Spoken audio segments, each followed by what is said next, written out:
சொல்லுமாப்ல. நான் உனக்கு ஒரு நம்பர் அனுப்புறேன். அது எந்த ஏரியால இருக்கு, எந்த டவர் அதை ரிசீவ் பண்ணுதுன்னு உடனே சொல்லுமாப்ல. என்ன விஷயம்? அந்த ஏரியாவில் போனன்னு ஒரு பொண்ணு இருக்காங்க. ஆதியை பத்தின ரகசியம் ஏதோ அவங்க கிட்ட இருக்கு. எனக்கு ஃபோன் பண்ணாங்க, நடுவில் கட் ஆயிடுச்சு. அவங்களை கண்டுபிடிச்சாதான் ஆதியை பத்தின மண்டவாளம் நமக்கு தெரிய வரும். கண்டிப்பா மாப்ள. அந்த போன் கம்பெனில நமக்கு வேண்டிய ஒருத்தர் வேலை பார்க்கறாரு. அவரை வச்சு அந்த பொண்ணு எங்க இருக்கான்னு கண்டுபிடிச்சிடலாம். ஓகே மாப்ள. அவங்க என்ன வேலையில் இருப்பாங்கன்னு தெரியல. நம்ம பிரச்சனையை எடுத்து சொல்லி கொஞ்சம் அர்ஜென்ட்டா டீட்டெயில் வாங்க. ஓகே மாப்ள, இமிடியேட்டா கேட்டு சொல்றேன். நீ ஒன்றும் கவலைப்படாத. சரி, நீ நம்பர் சொல்லு. சொல்லு மாப்ள. 9841.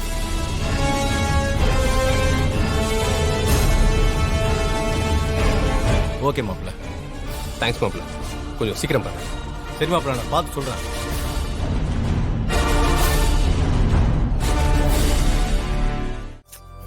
அதெல்லாம் அப்புறம் பண்ணக்கூடாதா? அப்புறம்னா எப்போ?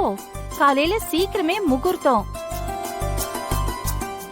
ஏங்க என்ன சம்பந்தி? காலையில ஒரு 5 மணிக்கே நலங்கு வச்சிடலான்னு சொல்லிருக்காங்க. அப்பதான் நல்ல நேரம் ஆரம்பிக்குதா? சரிங்க. பாத பூஜை பண்றப்போ பொண்ணு மாப்பிள்ளையோட அப்பா அம்மா தான் ஒன்னா நிக்கணும். என் அப்பா அம்மா கொஞ்ச வருஷத்துக்கு முன்னாடி இறந்துட்டாங்க. ஆதிக்கு இப்போ அப்பா அம்மா எல்லாமே நானும் என் ஹஸ்பண்டும் தான்.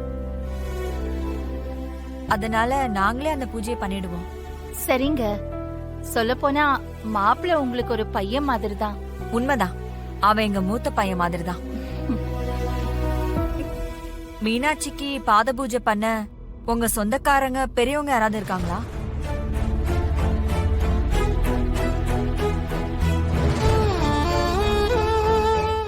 தப்பா எடுத்துக்காதீங்க.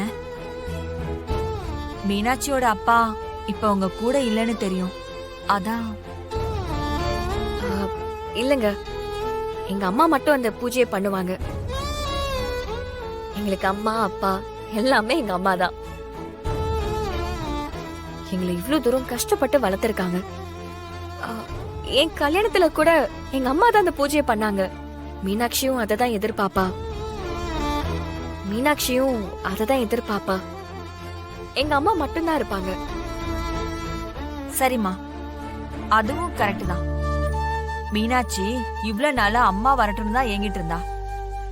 அதுலயே தெரியுது உங்க மேல மீனாட்சிக்கு எவ்வளவு பாசம் இருக்குன்னு. நீங்களே பாத பூஜையில இருங்க. சரிங்க. சரி, நான் போறேன்.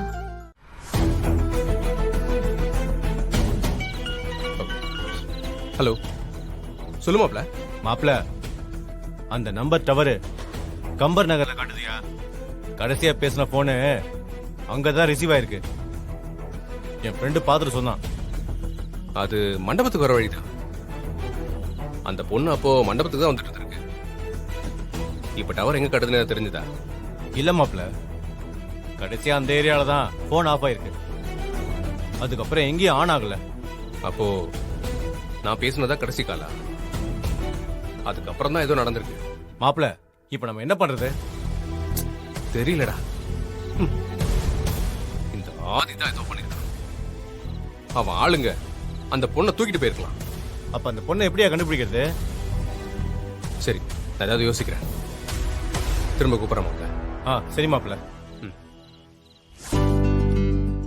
எப்படி இருக்கு தேனு? மா, ரொம்ப அழகா இருக்குமா.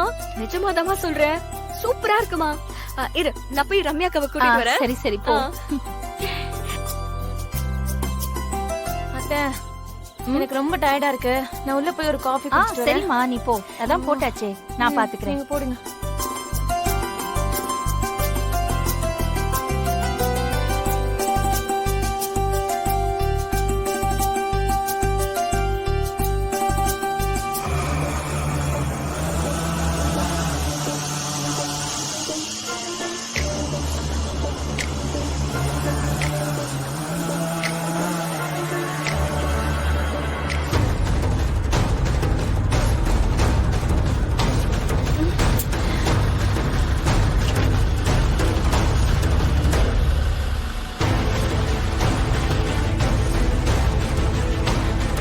ஐயோ அண்ணே ஆ அண்ணே கொஞ்சம் வாங்களேன்.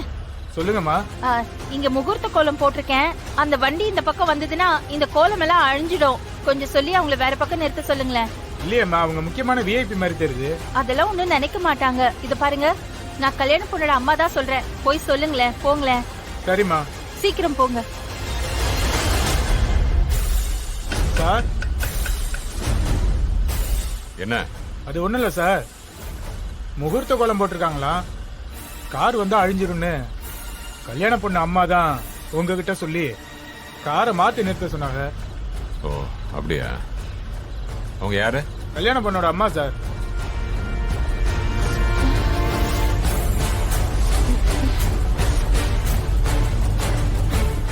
சரி, பேக்ல. சரிங்க சார்.